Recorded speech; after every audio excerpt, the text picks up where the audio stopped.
Screen share नहीं कर रहा हूं भाई, बाद में आपको श्लोक का भेज दूंगा।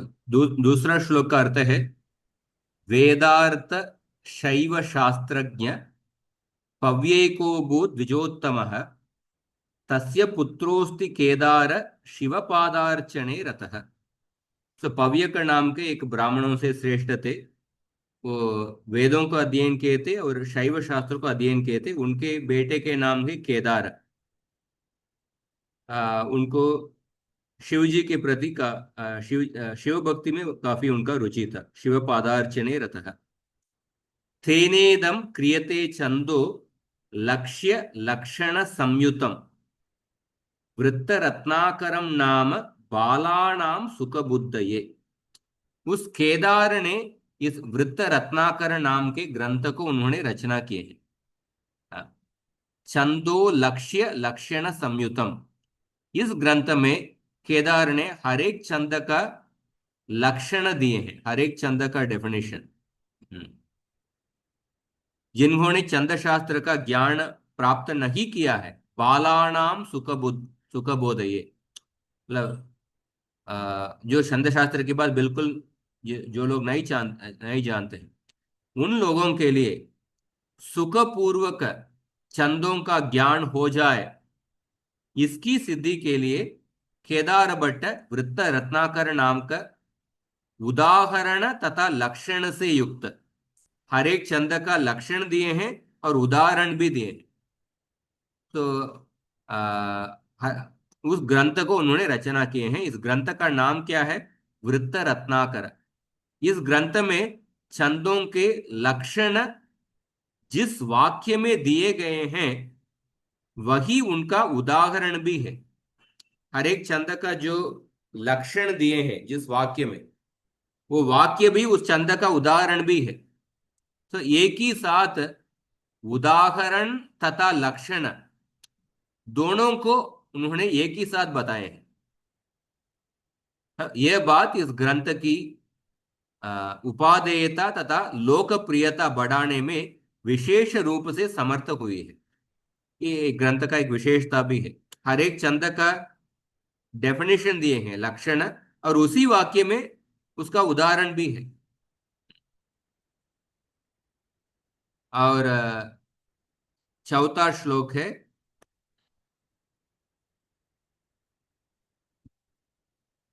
पिंगलादिभिर आचार्य यदुक्तम लौकिकम विदा मात्रा वर्ण विभागेन छंदस्तदिह कथ्यते।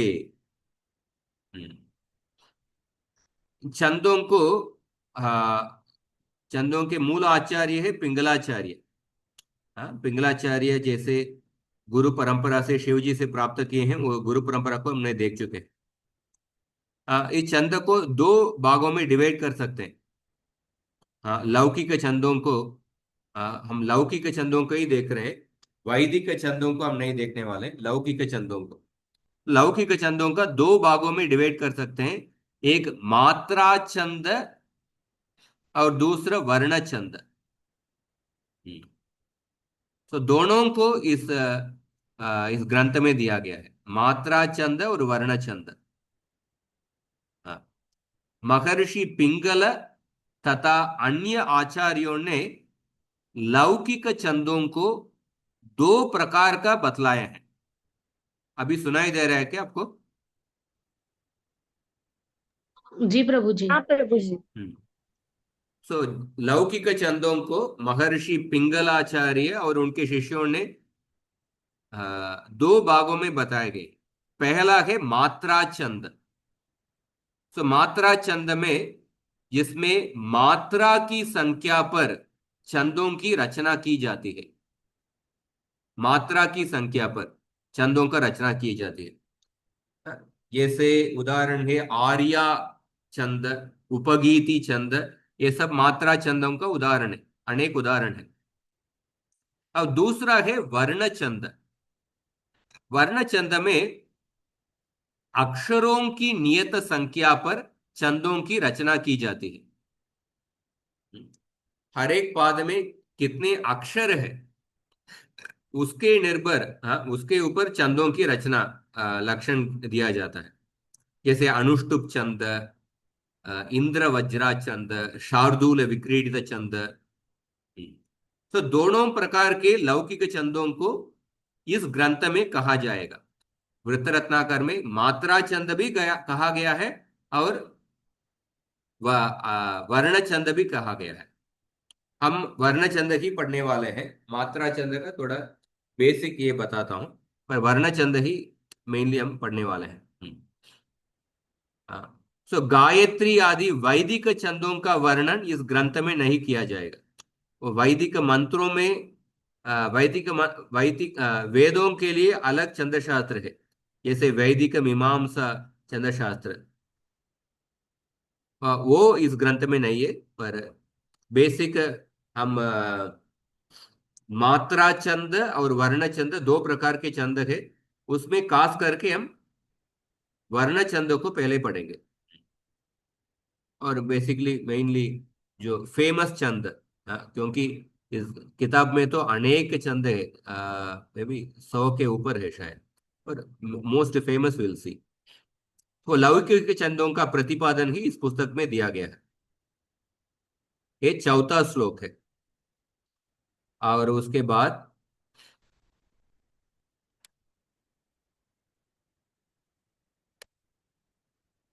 इस ग्रंथ में 6 अध्याय है। षडध्याय निबद्धस्य छंदसोस्य परिस्फुटम प्रमाणमपि विज्ञेयम षट्त्रिंशदधिकं शतम्। षडध्याय निबद्धस्य, इस वृत्त रत्नाकर किताब में 6 अध्याय है। और इस इस वृत्त रत्नाकर किताब में षट्त्रिंशदधिकं शतम्। षट्त्रिंशदधिकं शतम् मतलब क्या संख्या है? 136। 136। कुल मिला के षट्त्रिंशदधिकं शतम्, 136 श्लोक इस वृत्त रत्नाकर ग्रंथ में है।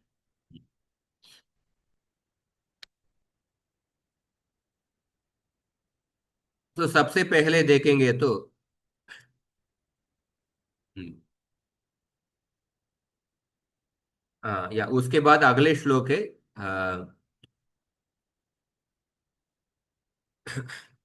इस श्लोक में छंदों का गणों के बारे में बताया गया है। आ, गणों के बारे में हम एक बार मैं सिंपल तरीके से बताता हूं। तो पहले गणों के बारे में जानने के पहले हमको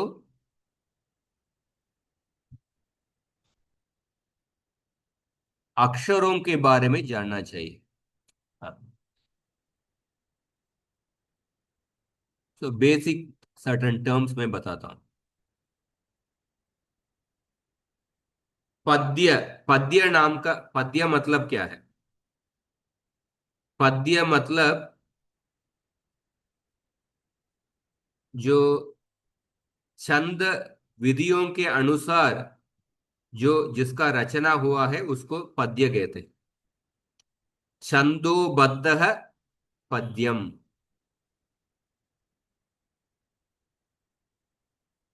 एक मिनट।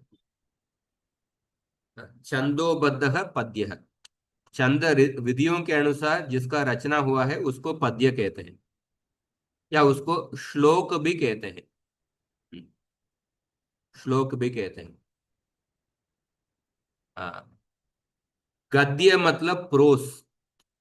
गद्य में छंद विधियों का पालन नहीं होता है, जैसे भागवत के पंचम स्कंद में अनेक श्लोक गद्य के रूप में दिया दिया गया है। पद्य मतलब छंद के विधियों के अनुसार जिनका रचना हुआ है उसको पद्य कहते हैं। हम्म। और हर एक पद्य में 4 पाद होते हैं। हर एक श्लोक में 4 पाद होते हैं। पाद मतलब 1/4। ये दूसरा टर्म है, पाद है। और तीसरा अक्षर और मात्रा। तो पाद के बारे में जानने में एक और है कि एक समा समा समाः पादाः और विषमाः पादाः। समाः पादाः मतलब क्या है? जो हर एक पाद में सेम मात्रा रहेगी या सेम एक ही संख्या के वर्ण होंगे, उसको समापाद कहते हैं। हर एक पाद में 8 अक्षर, हर एक पाद में 10 अक्षर, हर एक पाद में 12 अक्षर, उसको समाह पादाह कहते हैं।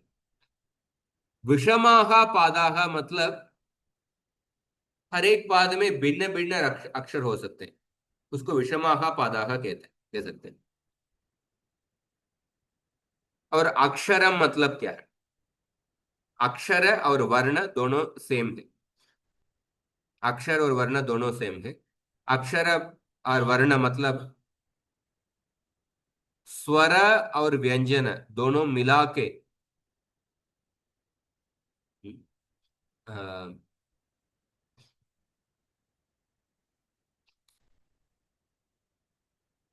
सो हर एक छंद शास्त्र में हर एक अक्षर स्वर से ही एंड होता है। तो हम नॉर्मली व्याकरण शास्त्र में क्या पढ़ते हैं? स्वर और व्यंजन।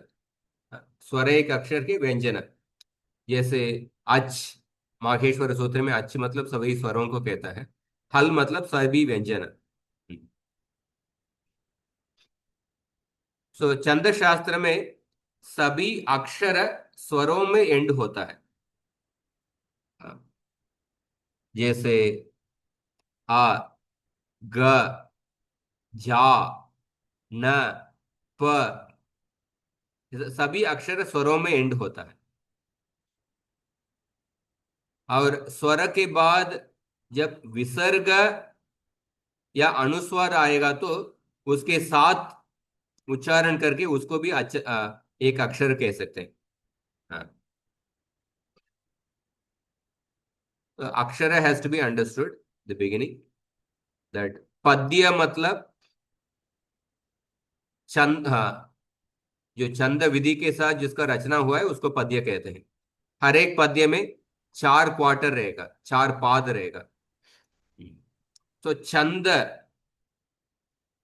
और वृत्त दोनों शब्दों का एक ही अर्थ है।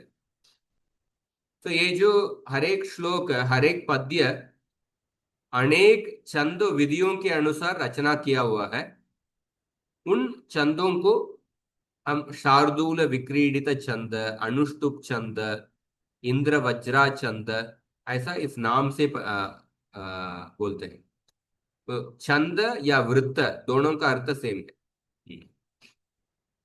तो भरत मुनि नाट्य शास्त्र में कहते हैं, छंदहीनो न शब्दोस्ति। छंद के बिना एक भी शब्द इस दुनिया में नहीं है। हर एक शब्द में कुछ ना कुछ तो छंद होता है, ऐसा कहते हैं। न छंदस शब्द वर्जितम। हाँ, शब्दों के बिना छंद नहीं रहता है। छंद के बिना शब्द नहीं है और शब्दों के बिना छंद नहीं है, ऐसा नाट्य शास्त्र में भरत मुनि कहते हैं।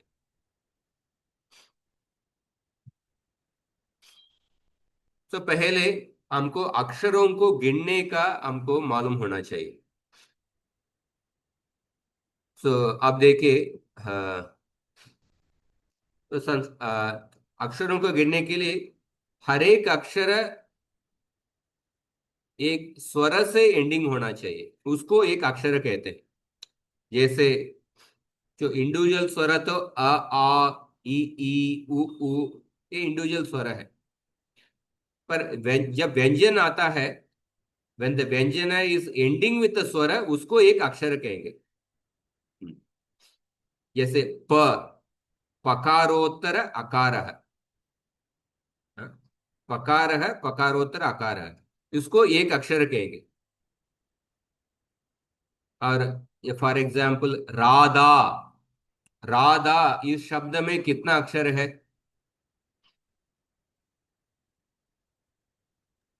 2। 2 अक्षर है। सो नॉर्मली व्याकरण शास्त्र में जब कहते हैं रेफ, रेफोत्तर आकार, धकार और धकारोत्तर आकार,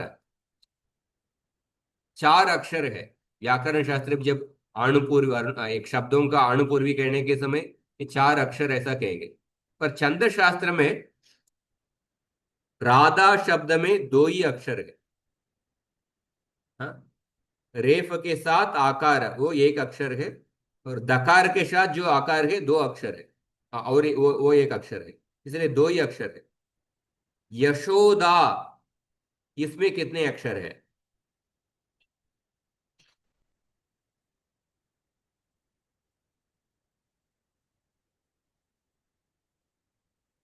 यशोदा शब्द में कितने अक्षर है?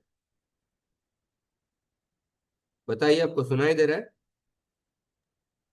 हाँ प्रभु जी। तीन। तीन अक्षर है, क्योंकि तीन स्वर है। तो य, शो और दा, य, शो और दा, तीन अक्षर है। ये समझ में आ रहा है आपको? हाँ जी प्रभु जी। हम्म। और दूसरा पॉइंट है, और जो अक्षर है जब अनुस्वार और विसर्ग से एंडिंग होते हैं, तो विसर्ग और अनुस्वार के साथ उसको एक अक्षर ऐसा गिनना है। जैसे हंसः, हंसः शब्द में देखिए, हंसः शब्द में कितने अक्षर है? दो। दो है।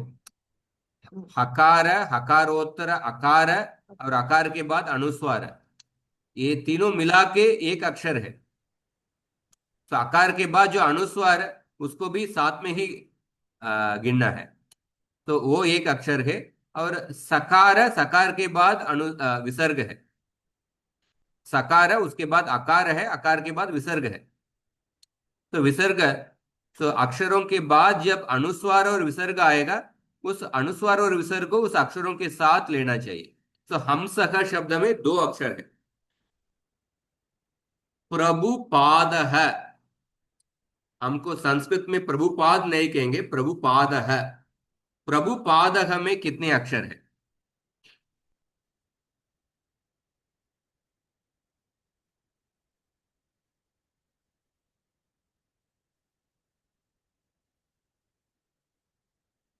बताइए ना, समय क्यों? प्रभुपाद में कितने अक्षर है, बताइए। चार। हाँ, चार। चार। हाँ, इसके लिए इतना समय क्यों? प्र एक अक्षर है, भू एक अक्षर है, फा एक अक्षर है, और दह, चार ही अक्षर। हाँ। सो पहले अक्षर, अक्षर को ये समझना चाहिए। So anything which is ending with a vowel, स्वरों से जो अंत होता है उसको अक्षर कहेंगे। और अक्षर के बाद अनुस्वार और विसर्ग भी आ सकता है।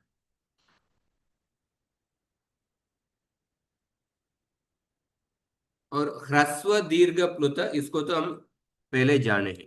ह्रस्व दीर्घ प्लुत तो सब अब जानते हैं। एक मात्रा ह्रस्व है, द्विमात्रा दीर्घ, और तीन या तीन से अधिक मात्रा उसको प्लुत कहते हैं। तो अभी 8 बज गया, हम अभी समाप्त करते हैं। अगले कक्षा में हम लघु और गुरु, लघु गुरु हम व्याकरण शास्त्र पढ़े हैं, तो थोड़ा डिटेल लघु गुरु को अध्ययन करेंगे। और उसके बाद गणों का अध्ययन करके हम सीधा छंदों से शुरू करेंगे अगले कक्षा में। तो आज के कक्षा में छंद शास्त्र कैसे एक वेदांग है उसको हम जाने हैं। और छंद शास्त्र का रोल क्या है वेदांग में, स्वरूप रक्षा के लिए है। छंद शास्त्र वेदों के, वेद पुरुष के पाद के समान है। और छंद शास्त्र के परंपरा के बारे में दो श्लोक हमने देखा। और छंद शास्त्रों के अनेक, कालिदास और हेमचंद्र, गंगादास पंडित, और केदार केदार भट्ट, इन्होंने छंद शास्त्र के बहुत अनेक किताब लिखे हैं, उसका भी हमने देखा।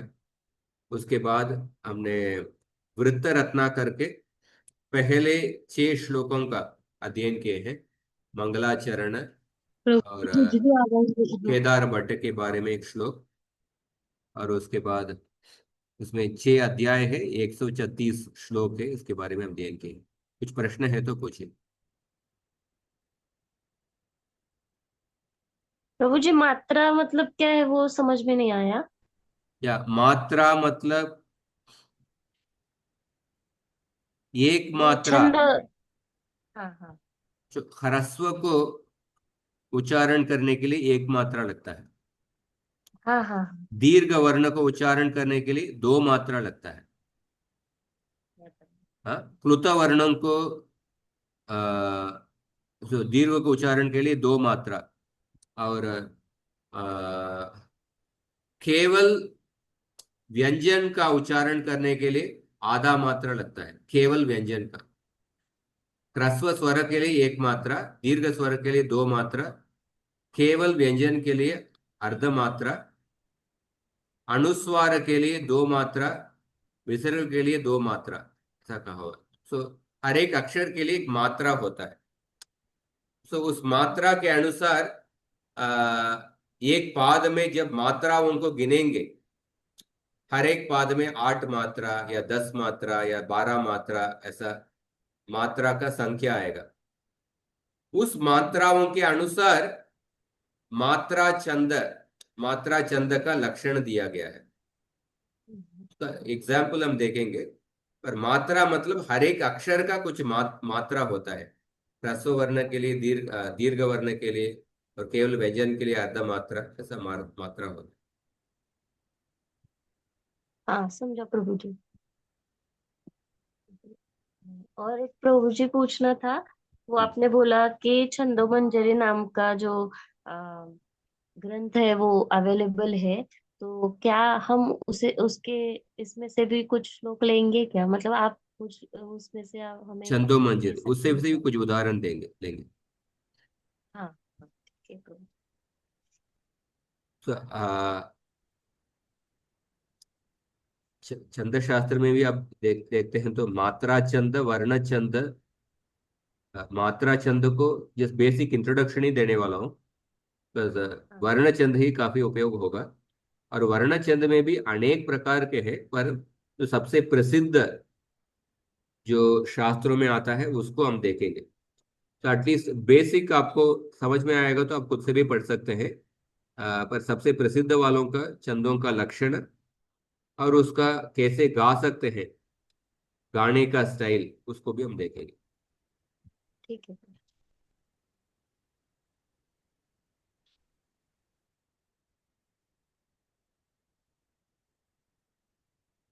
ठीक है। और कुछ प्रश्न?